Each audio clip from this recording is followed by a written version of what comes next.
Good afternoon. It's a blessing for me to be here and share with you what God has been doing in my life. I hope you understand my English. I'm not really good with that, but I want to share with you what God has been doing in my life.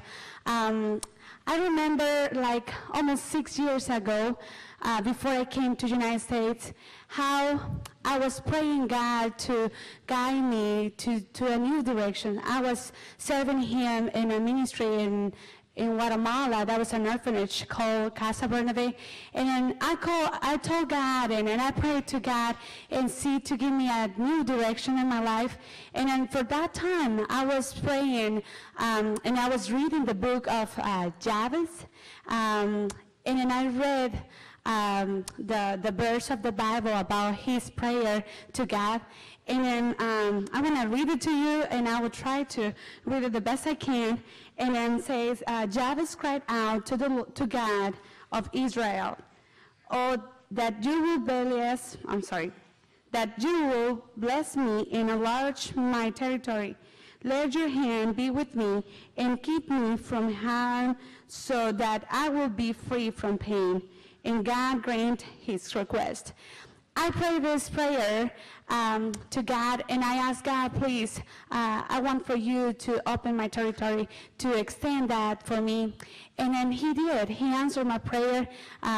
Like a month later, Pastor Craig Bollinger from Christ the King Church in Charlotte came to Casa Bernabé with a mission team.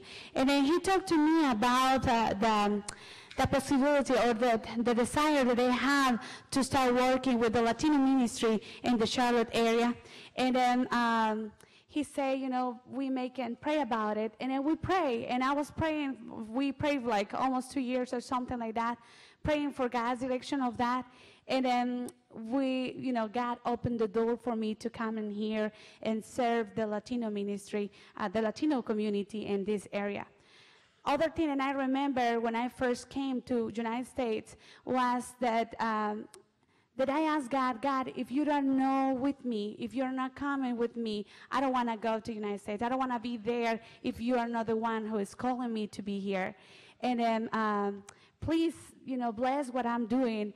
And then the first day that I went outside and knocked the doors, trying to tell the people, invite the people to come to our church, I went to the neighborhood, and I thought that I would find people who speak Spanish or people outside, but I didn't. But finally, I stopped and I said, God, you need to tell me where to knock the door because I have no idea who I can talk. Nobody's outside, and I don't know what door to knock since I don't know where the Latino people live. And then my English wasn't really good for that time. And then that was something, the trash can that I saw after my prayer, and then that was a little bottle of soap or that you wash your clothes. And then that was something simple, really simple, but God talked to me through that. And then when I went to the door, I found a Latino woman. She was from Mexico. And then I started talking to her in my little English, and then she started talking Spanish with me.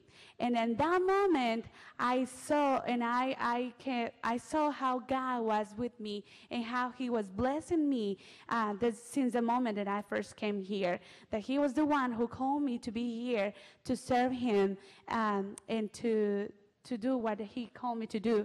And then I remember now that the verses of the Bible in Jeremiah 29:11, that I know the plans that I have for you. This is the best verse that I always, it's been with me since I first came here, because I was afraid to really do what, I wasn't sure about it. God was calling me to be here, or was my desire to be here. But that verse came to my mind always. And then I want to bring that to you this afternoon and remind you that if we let God to be in control in our lives, in control in our ministries, he will be really making the plans. And this is the best plans that we can have. God has the best plans for us, For the ministry that is not ours is his ministry, and he will bless us. And I just want to remind you, Jeremiah 29:11, for each one of you, that God is in control of everything. God bless you, and thank you so much for your time. Thank you, Damaris.